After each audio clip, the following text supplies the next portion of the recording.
Hello बच्चों, देखो आज हम चैप्टर 19 के लिए वीडियो नंबर 2 लेकर के आए हैं और इस वीडियो के अंदर हम जैव विविधता के तप्त स्थल के बारे में जानेंगे। भारत की जो जैव विविधता तप्त स्थल है उसके बारे में जानेंगे और साथ में अपन पढ़ेंगे स्थानबद्ध प्रजातियों के बारे में।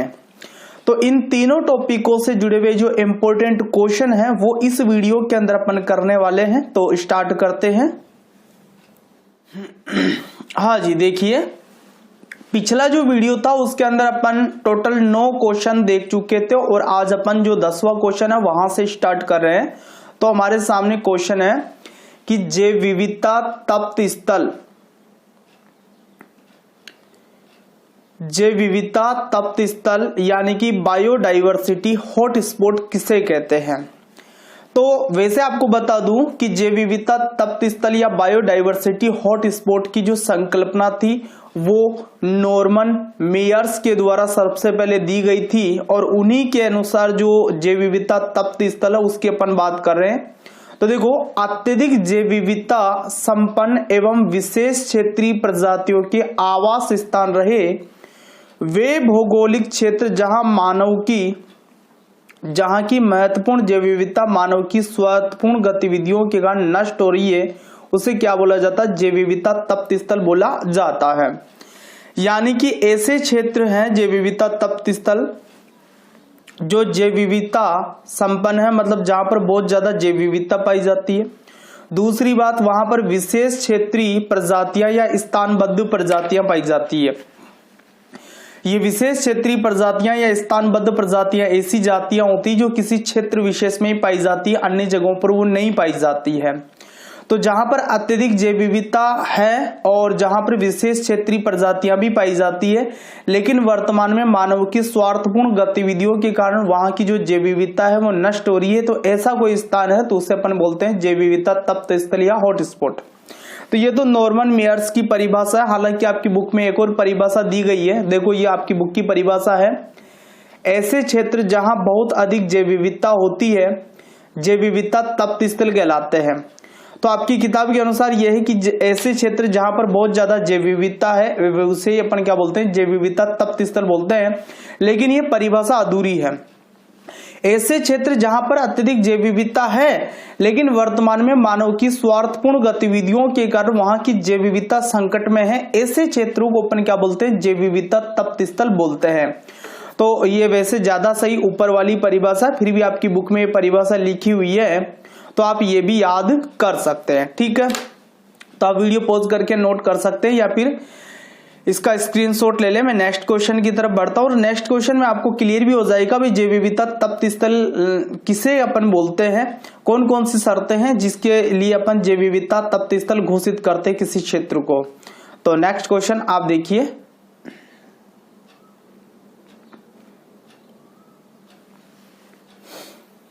हाँ जी, देखिए किसी क्षेत्र को जैव विविधता तप्त स्थल घोषित करने के लिए कितनी शर्तें होना आवश्यक है? तो 2 शर्तें हैं ऐसी। किसी क्षेत्र को जैव विविधता तप्त स्थल घोषित करने के लिए 2 शर्तों का होना आवश्यक है, मतलब उस क्षेत्र को वो 2 शर्तें पूरी करना जरूरी है, तभी अपन उसको क्या बोलेंगे? जैव विविधता तप्त स्थल बोलेंगे। तो ये 2 शर्तें कौन कौन सी है देखिए आप। हाँ जी, पहली शर्त देखो क्या है? उस क्षेत्र में विश्व की कुल स्थानबद्ध प्रजातियों की 0.5% से अधिक प्रजातियां हो या संख्या के हिसाब से उस स्थान पर कम से कम 1500 स्थानबद्ध प्रजातियां होनी चाहिए। तो जिस भी क्षेत्र को अपन जैव विविधता तप्त स्थल घोषित करेंगे उस क्षेत्र में कुल स्थानबद्ध प्रजातियों की 0.5% से अधिक प्रजातियां हो या संख्या के हिसाब से 1500 स्थानबद्ध प्रजातियां वहां पर क्या हो? पाई जाती हो। और दूसरी बात क्या है कि उस क्षेत्र के मूल आवास का 70% भाग क्या हो चुका हो? उजड़ चुका हो। तो उस क्षेत्र के मूल आवास का 70% क्या हो चुका है, उजड़ चुका है, तभी अपन उसको जैव विविधता हॉटस्पॉट बोलेंगे।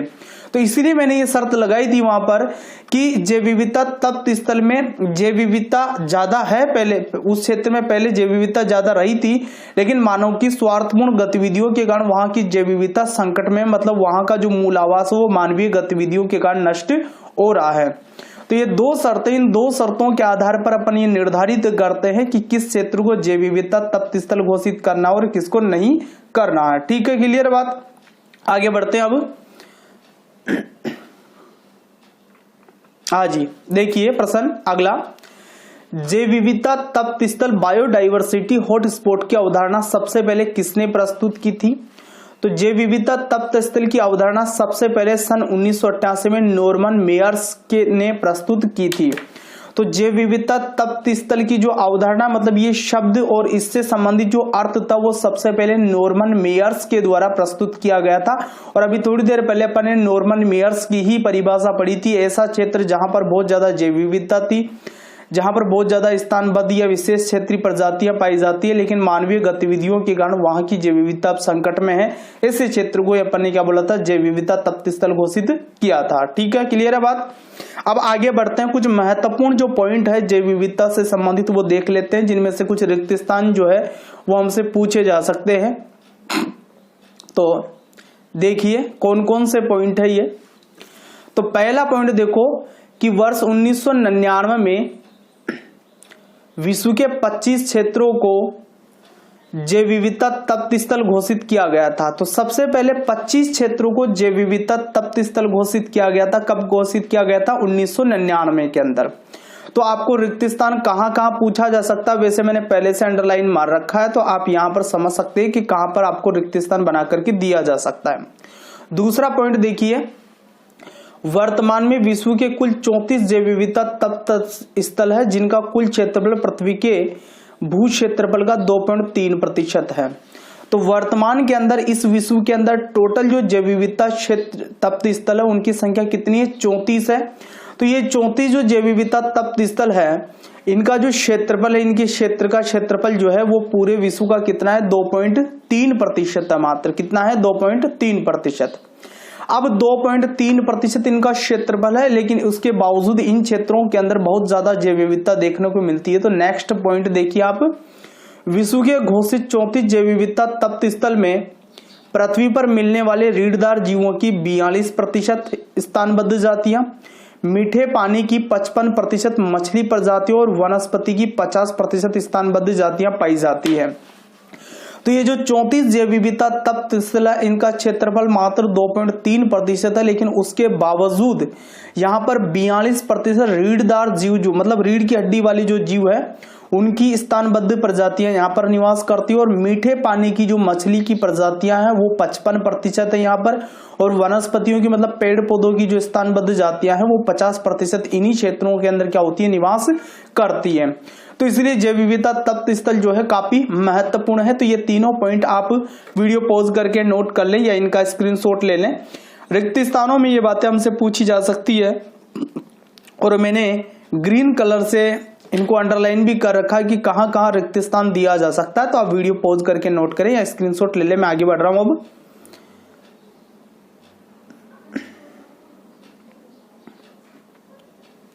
आज नेक्स्ट क्वेश्चन आपके सामने है, विश्व में जैव विविधता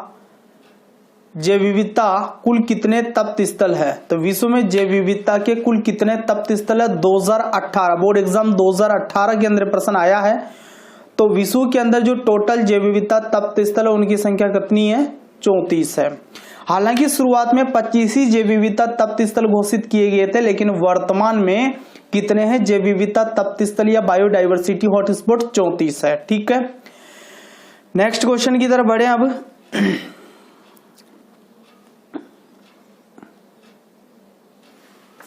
हाँ जी, नेक्स्ट क्वेश्चन देखिए, विश्व के 2 प्रमुख बायोडाइवर्सिटी हॉटस्पॉट के नाम बताइए। तो 2 पूछे गए यहाँ पर।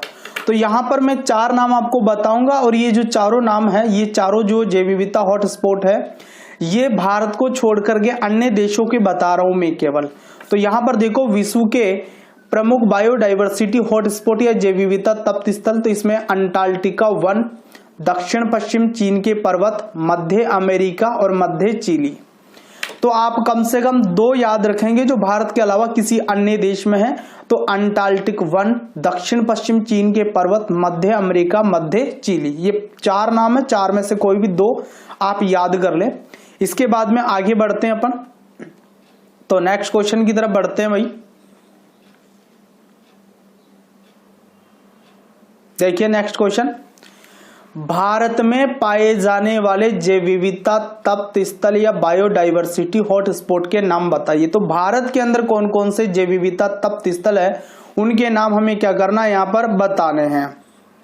तो देखिए भारत के जैव विविधता तप्त स्थल, तो इसमें पहला है पूर्वी हिमालय और दूसरा है पश्चिमी घाट। देखो ये पूर्वी हिमालय और पश्चिमी घाट ऐसे जैव विविधता तप्त स्थल है जो पूर्ण रूप से हमारे भारत में विद्यमान है। इसके अतिरिक्त इंडो बर्मा जैव विविधता तप्त स्थल का कुछ भूभाग भारत में स्थित है। तो इंडो बर्मा जैव विविधता तप्त स्थल भी है, लेकिन उसका कुछ ही हिस्सा हमारे भारत के अंदर विद्यमान है। मैं आपको बता देता हूं कि ये इंडो बर्मा जैव विविधता तप्त स्थल कौन कौन से देश में फैला हुआ है। तो देखो चीन, Myanmar, Vietnam, Thailand, Malaysia, Cambodia और भारत, इन 7 देशों के अंदर ये जो जैव विविधता तप्त स्थल है, इंडो बर्मा जैव विविधता तप्त स्थल, ये फैला हुआ है। तो भारत के अंदर पूर्ण रूप से पाए जाने वाले जो जैव विविधता तप्त स्थल है वो 2 है। कौन कौन से हैं, पूर्वी हिमालय और पश्चिमी घाट। तो आप वीडियो पॉज करके इसको भी नोट कर लीजिए, उसके बाद में अपन नेक्स्ट जो क्वेश्चन है उसकी तरफ बढ़ेंगे। ठीक है भाई, आगे बढ़ते हैं अब। हाँ जी, नेक्स्ट क्वेश्चन, भारत में पूर्ण रूप से विद्यमान जैव विविधता तप्त स्थल या बायोडाइवर्सिटी हॉटस्पॉट पर टिप्पणी लिखिए। देखो ये जो प्रश्न है ये आपके 4 अंक का भी पूछा जा सकता है और 2 अंक का भी ये पूछा जा सकता है आपसे। 2 अंक का भी पूछा जा सकता है और 4 अंक का भी आपसे पूछा जा सकता है। तो इस क्वेश्चन को अपने को विशेष रूप से तैयार करना है।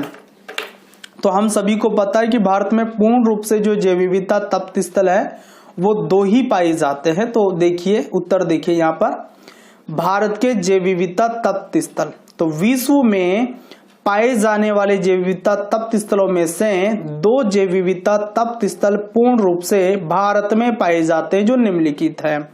तो इसमें पूर्वी हिमालय जैव विविधता तप्त स्थल है और दूसरा पश्चिमी घाट जैव विविधता तप्त स्थल है। तो इनके ऊपर अपने को टिप्पणी लिखिए, मतलब इनका वर्णन अपने को करना है। तो टिप्पणी में कौन कौन सी बातें अपने को ध्यान में रखनी है, कौन कौन सी बातें अपने को लिखनी है। तो आगे मैं बढ़ रहा हूं इसी क्वेश्चन के आंसर में।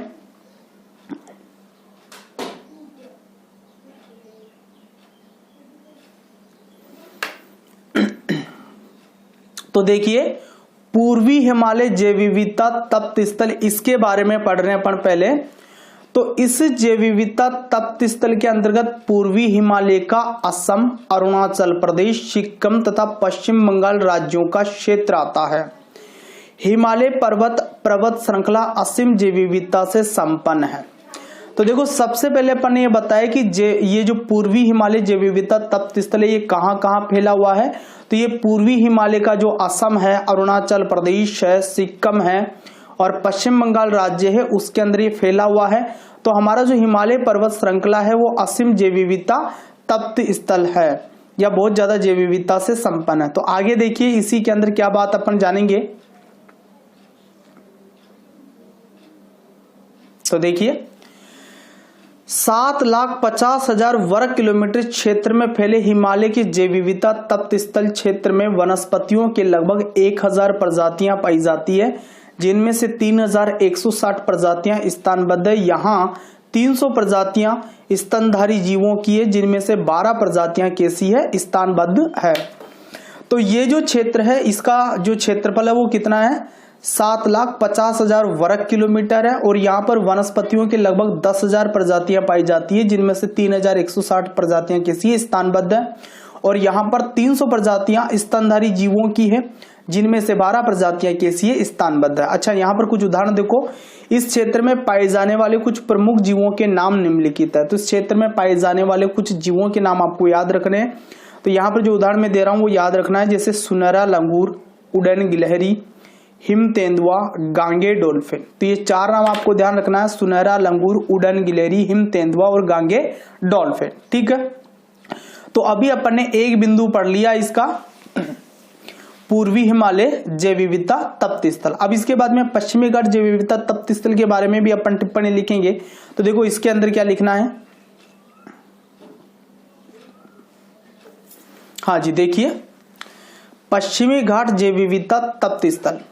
यह जैव विविधता तप्त स्थल भारत के पश्चिमी तट से लगा है, जो लगभग 1,60,000 वर्ग किलोमीटर क्षेत्र में फैला है, जिसमें केरल राज्य भी सम्मिलित है। तो सबसे पहले तो अपन ने देखा भी ये कहां पर स्थित है, तो ये भारत के पश्चिमी तट से लगा है और 1,60,000 वर्ग किलोमीटर क्षेत्र में फैला है और इसमें केरल राज्य भी क्या है, सम्मिलित है।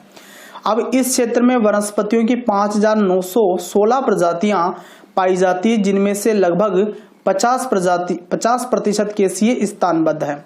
तो 5,916 प्रजातियां यहाँ पर वनस्पति की पाई जाती है और इनमें से लगभग 50% मतलब इन संख्या की आधी जो है यहीं की स्थानबद्ध है। स्तनधारी जीवों की 140 प्रजातियां हैं, जिनमें से 18 केसीय स्थानबद्ध है। तो स्तनधारियों की यहाँ पर 140 प्रजातियां पाई जाती है, जिनमें से 18 केसीय यहाँ की स्थानबद्ध प्रजातियां हैं। ठीक है, अब इसके अंदर यहाँ पर जो जीव जंतु पाए जाते हैं उनके कुछ उदाहरण भी अपन देखेंगे। तो मैं आगे बढ़ रहा हूं भाई।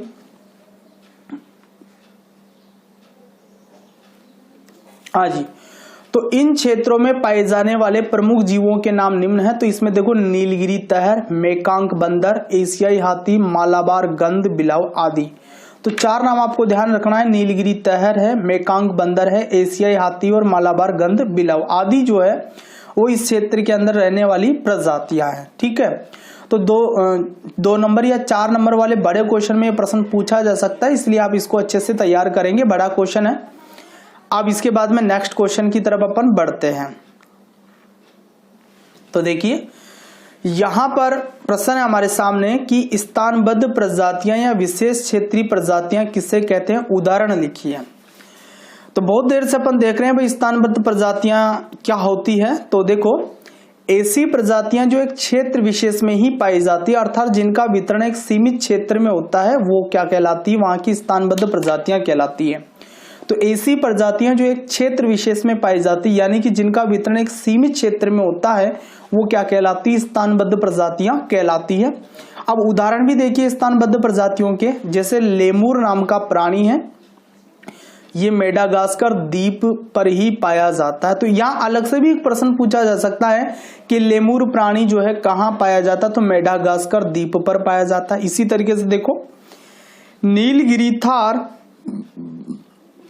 और मेकांक बंदर भारत के पश्चिमी घाट में पाए जाते हैं।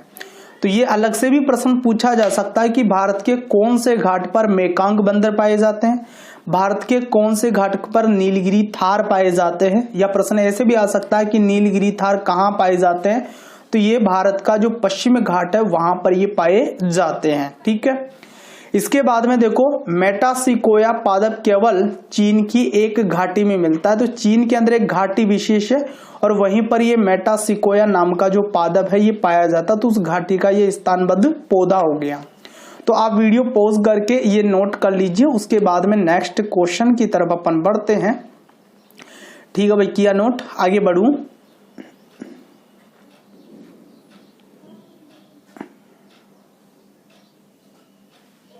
हाँ जी, 18वां क्वेश्चन जो कि बोर्ड एग्जाम में पूछा गया है, भारत के किस घाट पर मेकांक बंदर पाए जाते हैं। 2020 के अंदर ये प्रश्न पूछा गया है। तो ये कहां पर पाया जाता है, पश्चिम घाट पर पाया जाता है।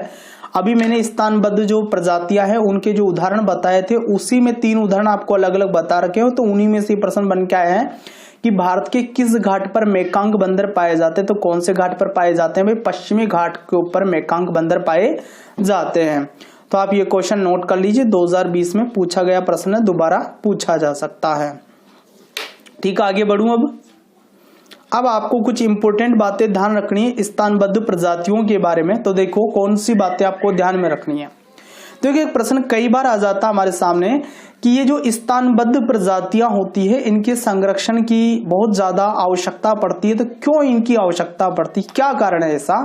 तो देखो, स्थानबद्ध प्रजातियों के क्षेत्र, प्रजातियों के विस्तार, सीमित विस्तार होने के कारण इनके विलुप्त या संकटग्रस्त होने की संभावना अधिक होती है। होता क्या है, ये जो स्थानबद्ध प्रजातियां सीमित क्षेत्र में ही पाई जाती है, तो इनके संकटग्रस्त होने की यानी कि विलुप्त होने की संभावना बहुत ज्यादा होती है। अतः इनके संरक्षण पर विशेष ध्यान दिए जाने की आवश्यकता होती है। तो ये प्रश्न पूछ ले भाई, जो स्थानबद्ध प्रजातियां उनके संरक्षण पर विशेष ध्यान देने की आवश्यकता क्यों होती है, तो सीधे सी भाषा में उत्तर अपन दे सकते हैं कि स्थानबद्ध प्रजातियां क्षेत्र विशेष में ही सीमित होती है और इनके संकटग्रस्त या विलुप्त होने का खतरा बहुत ज्यादा होता है, इसलिए इनके संरक्षण पर विशेष ध्यान देने की आवश्यकता है। अब एक उदाहरण अपन देख रहे हैं कि कैसे ये जो स्थानबद्ध प्रजातियां हैं बहुत तेजी से संकटग्रस्त हो जाती है, ये विलुप्त हो जाती है। तो देखो यहाँ पर उदाहरण अपने पास में डोडो पक्षी का। डोडो पक्षी मॉरिशस के एक द्वीप की स्थानबद्ध प्रजाति थी। तो मॉरिशस का एक द्वीप, वहां की ये स्थानबद्ध प्रजाति थी जिसकी खोज सर्वप्रथम 1658 के अंदर हुई। तो कब खोज इसकी खोज? 1658 में। लेकिन उस द्वीप पर मानव गतिविधियों के बढ़ने और शिकार के कारण ये पक्षी मात्र 23 वर्ष में क्या हो गया? विलुप्त हो गया। अब चूंकि स्थानबद्ध प्रजाति थी, उसी द्वीप पर ये पाई जाती थी, अन्य जगह ये पाई नहीं जाती थी। तो 1658 में तो इसकी खोज ही हुई थी और फिर वहां पर बहुत ज्यादा मानव की गतिविधियां बढ़ी, इस पक्षी का बहुत ज्यादा शिकार होने लगा। तो 23 वर्षों के अंदर ही ये जो स्थानबद्ध प्रजाति है ये क्या हो गई? लुप्त हो गई। तो 1681 में इस पक्षी को अंतिम बार देखा गया था। उसके बाद में यह पक्षी उस द्वीप पर नजर नहीं आया, क्योंकि मानवीय गतिविधियों के बढ़ने के कारण और शिकार हो जाने के कारण यह पक्षी वहां से क्या हो गया? समाप्त हो गया। तो स्थानबद्ध प्रजातियों के संरक्षण पर विशेष ध्यान दिए जाने की आवश्यकता क्यों है, ये बात अपने समझ में आ गई और एक उदाहरण की सहायता से अपन इसको समझ लिया। भाई डोडो पक्षी जो है मॉरिशस के एक द्वीप की स्थानबद्ध प्रजाति थी जिसकी खोज सर्वप्रथम 1658 में हुई थी। लेकिन उस द्वीप पर मानव गतिविधियां बढ़ने और शिकार के कारण यह पक्षी मात्र 23 वर्षों के अंदर क्या हो गया? विलुप्त हो गया और 1681 में इस पक्षी को वहां पर अंतिम बार देखा गया था। ठीक है, क्लियर है बात। तो आगे बढ़े। अब देखो एक पॉइंट और आपको ध्यान रखना है जो रिक्त स्थान के अंदर पूछा जा सकता है आपसे। तो देखिए, स्थानबद्ध प्रजाति, भारत स्थानबद्ध प्रजातियों से संपन्न देश है। तो ये लाइन आपको जो रिक्त स्थान है उसमें पूछी जा सकती है।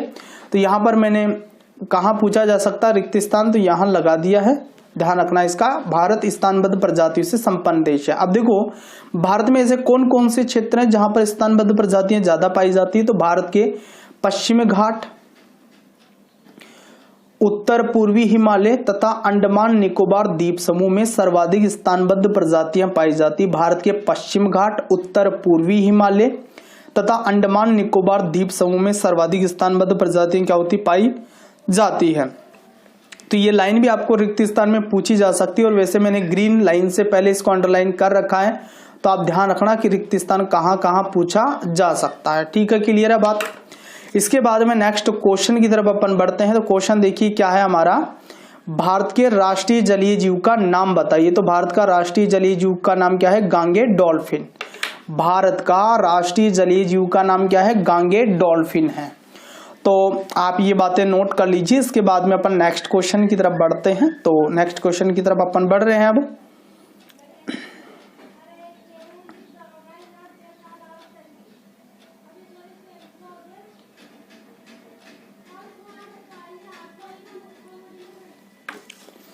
हाँ जी, नेक्स्ट क्वेश्चन देखिए, गांगे डॉल्फिन को भारत का राष्ट्रीय जलीय जीव कब घोषित किया गया था? तो वर्ष 2009 में गांगे डॉल्फिन को भारत का राष्ट्रीय जलीय जीव घोषित किया गया था। तो सन 2009 के अंदर इसको क्या किया गया था? भारत का राष्ट्रीय जलीय जीव घोषित किया गया था। किसको घोषित किया गया था? गांगे डॉल्फिन को घोषित किया गया था। अब इसके बाद में दो लाइनें आपको ध्यान रखनी है जो रिक्त स्थान में आपसे पूछी जा सकती है। तो देखो पहला है, भारत का राष्ट्रीय जलीय जीव गांगे डॉल्फिन है।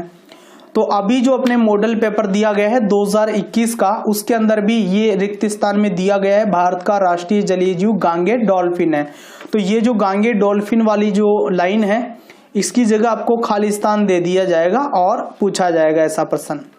दूसरी लाइन आपको देखो क्या ध्यान रखनी है, डॉल्फिन का नदी पारिस्थितिक तंत्र में वही महत्व है जो जंगल में बाघ का होता है। देखो जंगल में जो बाघ या टाइगर होता है वो क्या करता है, शाकाहारी जो जीव होते हैं जैसे हिरण, खरगोश, इनकी संख्या को बढ़ने से रोकता है, क्योंकि वो इसको भोजन के रूप में ग्रहण करता है, हिरण को, खरगोश को, इनको, तो जिससे जंगल के अंदर जो हिरण है, खरगोश है, इनकी जनसंख्या नहीं बढ़ती। ठीक इसी प्रकार जो डॉल्फिन होता है जो नदियों के अंदर पाया जाता, पानी के अंदर रहता है, तो ये जो मछलियां होती है उनकी संख्या को बढ़ने से रोक देता। नहीं तो जो जलाशय उसके अंदर बहुत ज्यादा मछलियां हो जाएगी, लेकिन ये मछलियों को भोजन के रूप में ग्रहण करके उनकी संख्या को नियंत्रित रखता है।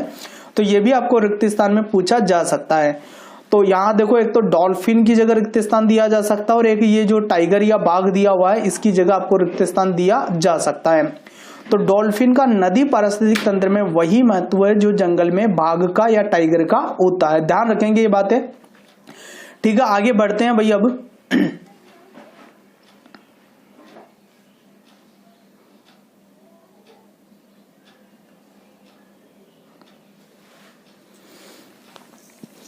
हाँ जी, नेक्स्ट क्वेश्चन। ऐसा क्षेत्र जहां बहुत अधिक जैव विविधता पाई जाती है उसे क्या बोलते हैं, तृप्ति स्थल, तप्त स्थल, संरक्षित क्षेत्र, उपरोक्त सभी। तो उसको क्या बोला जाता है, तप्त स्थल बोला जाता है या हॉटस्पॉट बोला जाता है। नेक्स्ट क्वेश्चन देखिए, भारत में पाए जाने वाले पूर्ण रूप से भारत में जैव विविधता तप्त स्थल है। तो भारत में पूर्ण रूप से पाए जाने वाले जैव विविधता तप्त स्थल कितने हैं, 2 है। अब इसके लिए आप देख लें दोबारा से कि 2 है तो वो कौन कौन से हैं, और जो तीसरा है वो किस तरीके से अभी अपने देश में पूरा नहीं है। देखो, पूर्ण रूप से भारत में स्थित जैव विविधता तप्त स्थल 2 है। कौन कौन से हैं वो, तो पश्चिमी घाट और पूर्वी हिमालय हैं वो। जबकि इंडो बर्मा जैव विविधता तप्त स्थल का कुछ ही भाग भारतीय भूभाग पर स्थित है। तो ये जो इंडो बर्मा जैव विविधता तप्त स्थल है ये पूर्ण रूप से भारत में नहीं है, तो इसलिए अपन पूर्ण रूप से भारत में जो विद्यमान जैव विविधता तप्त स्थल है उनकी संख्या कितनी पढ़ते हैं, 2 ही पढ़ते हैं। ठीक है, तो आज के जो सारे क्वेश्चन हैं वो आपके लिए जो भी आए थे वो समाप्त हो गए हैं। तो आज के वीडियो को अपन यहीं समाप्त करते हैं, जिसके अंदर अपन ने जैव विविधता तप्त स्थल, भारत की जो जैव विविधता तप्त स्थल और स्थानबद्ध जो प्रजातियां हैं उनसे संबंधित इंपॉर्टेंट क्वेश्चन देख लिए हैं। अब नेक्स्ट वीडियो के अंदर अपन जो जैव विविधता के महत्व है उनसे संबंधित इंपॉर्टेंट क्वेश्चन देखने वाले हैं। तो मिलते हैं नेक्स्ट वीडियो में, तब तक के लिए ऑल द बेस्ट।